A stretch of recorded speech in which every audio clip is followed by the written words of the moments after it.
Hi, welcome to another ProRevenge episode of StorytimeGuru. In this episode, we will read 3 of the best ProRevenge stories. Our first episode is titled, Fired from Last Job, But I Got the Last Laugh. Our second episode is titled, I Did to My Neighbor What They Did to Others. Our third episode is titled, Unwilling to Pay? Let Them Eat Semen Cake. Hope you like it. Storytime Guru, the best stories from Reddit. If you like my content, please support my channel by clicking like and subscribe, and don't forget to hit the notification bell. Fired from last job, but I got the last laugh. Posted by Beagleon Base. Pardon the format, I am on mobile. I worked at a retail chain that sold pet supplies and products. When I started working there it was great, family owned and everyone I worked with was fantastic. The owners eventually wanted to retire and sold the small chain to an investment group. Once the investment group took over, almost all but a few employees were let go, forced out or just quit. I hung on for a little while longer before I got promoted at my other job. New company brings in new manager to my store.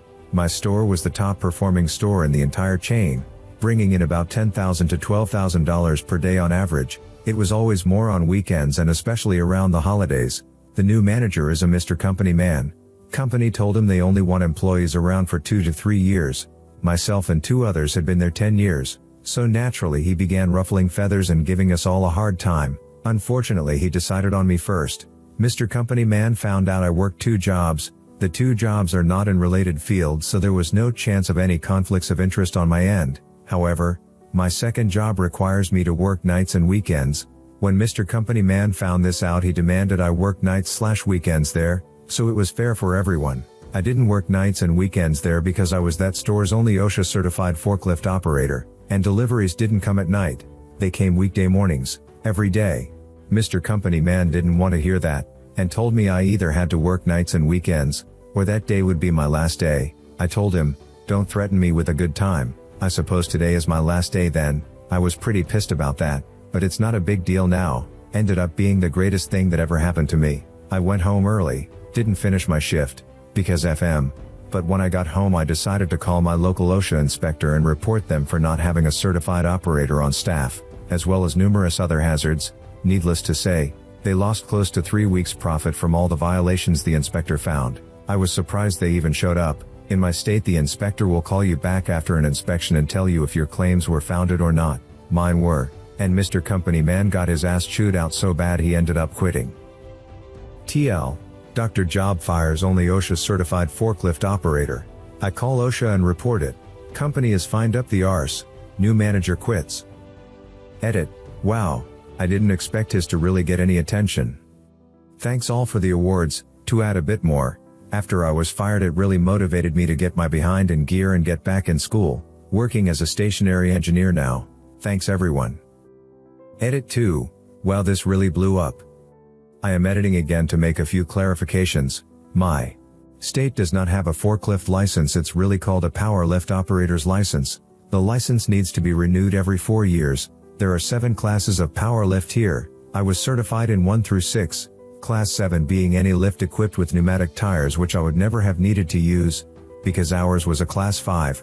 There is no federal regulation, standard or language that requires certification to my best knowledge, but my AHJs, authority having jurisdiction, are allowed to make regulations and standards that are more stringent than federal ones.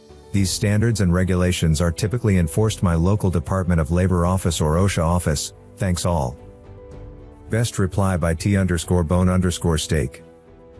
Brilliant move on your end. Some people don't realize that going after some people would end up resulting in a levy of fines and repercussions from people further up the corporate ladder being brought down. I did to my neighbor what they did to others. Posted by Chicken Fashion Show. To start, I bought a house with the intention of doing a flip. When I moved in, the self-appointed block captain let me know who they were the first day. Sadly, they were my next door neighbors. I tried to be friendly, but listening to them I realized how horrible they were and tried to keep still, be civil. My significant other kept saying just wait for it to be our turn. They bragged about, though, their contacts with the city, forcing people to make improvements on their houses, getting undesirable renters out of the houses, and just harassing people in general. As I worked on flipping my house, the wife became a worse thorn in my side. To start, she demanded I put up a fence so people would quit cutting through my yard and scaring her.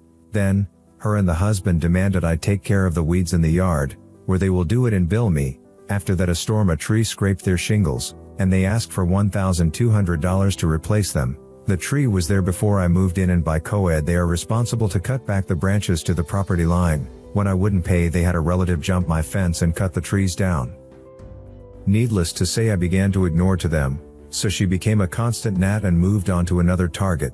Then one day, as I was tearing down my deck for a patio, I realized she put a feral cat colony on a section of my property. I had wondered why all the stray cats were around, and I finally found out.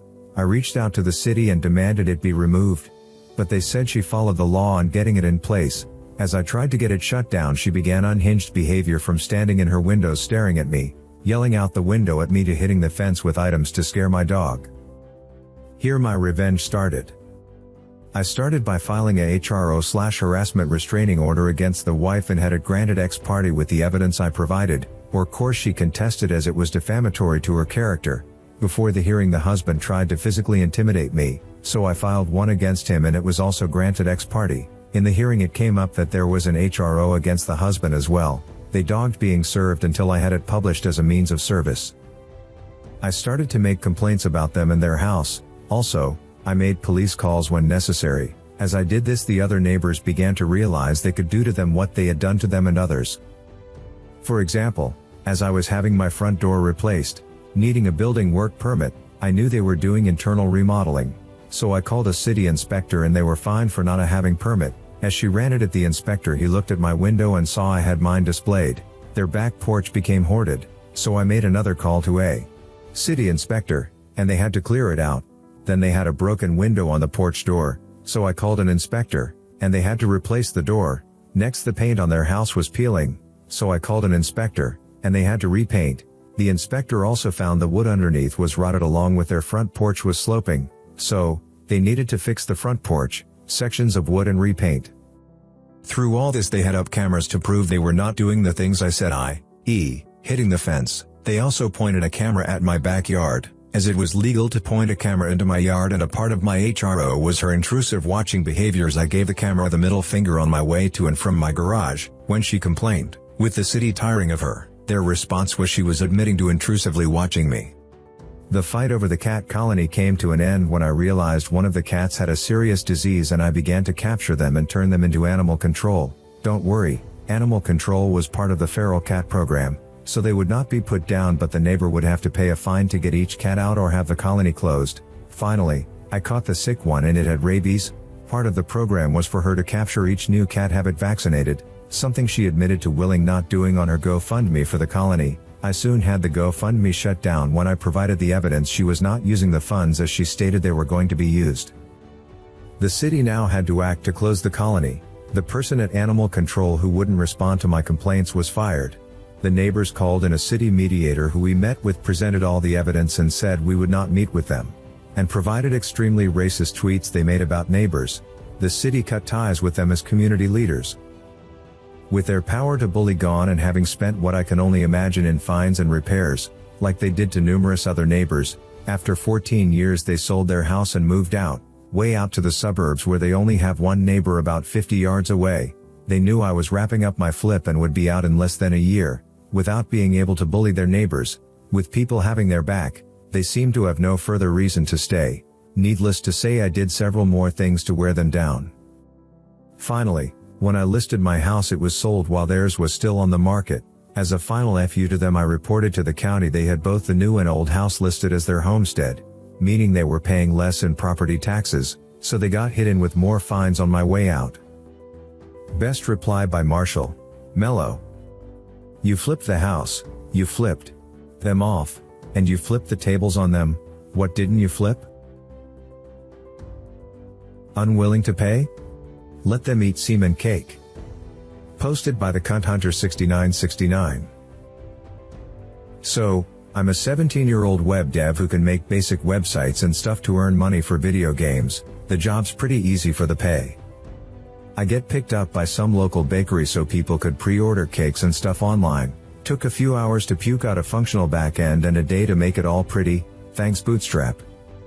I had agreed for 700 rupees, basically $10, which is insanely cheap even for India, but all I need is video game money, so I'm good with that. When I'm done with the job, they needed to purchase the domains and a server, which I explicitly told them you pay me 10, and use another 10 to buy a domain and 5 to rent servers, total is $25. They give me $15, so I could set their stuff up. Once the website was fully operational, I asked for my money, but apparently they didn't want to pay because if I wasn't hosting the server anyways, why do I need compensation? You know, because apparently time has no value. The thing was I could still access the server as I had the credentials for the server, so I go home, log in and make one tiny change.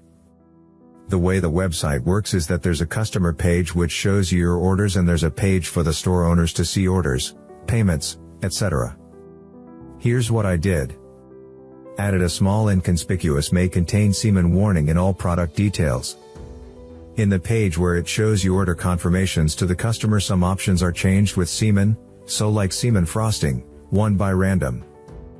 The website went down in about a week, and they're back selling on Facebook lol. Guessing someone complained or something. Best reply JB2 head. When I read the title I assumed you deliver a cake to be eaten, vis-a-vis the help shit pie style, but this is a lot more palpable, well done. If you like my content, please support my channel by clicking like and subscribe, and don't forget to hit the notification bell.